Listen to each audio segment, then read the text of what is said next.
ಕಾಶ್ಮೀರ ಅನ್ನೋದನ್ನು ಇವತ್ತು ನಾವು ನೋಡ್ತಕ್ಕಂಥ ರೀತಿಗೂ ಒಂದು 1000 ವರ್ಷಗಳ ಹಿಂದೆ ನೋಡ್ತಕ್ಕ ರೀತಿಗೂ ಏನು ವ್ಯತ್ಯಾಸ ಇಲ್ಲ.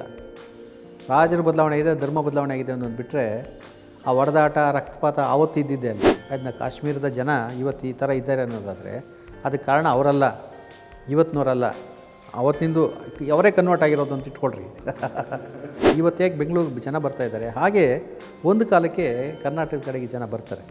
ಅದರಲ್ಲಿ ಕಾಶ್ಮೀರದಿಂದ ಭಾಳ ಜನ ಪಂಡಿತರು ಇಲ್ಲಿ ಬರ್ತಾರೆ. ಉತ್ತರ ಭಾರತದಿಂದ ಭಾಳಷ್ಟು ಜನ ಬ್ರಾಹ್ಮಣರು ಭಾಳಷ್ಟು ಬೇರೆ ಬೇರೆ ಕಡೆಯಿಂದ ಬಂದು ಇಲ್ಲಿ ನೆಲೆ ನಿಂತು ಇಲ್ಲಿನ ಭಾಷೆ ಕಲಿತು ಇಲ್ಲಿ ಸೃಷ್ಟಿ ಮಾಡ್ತಾರೆ.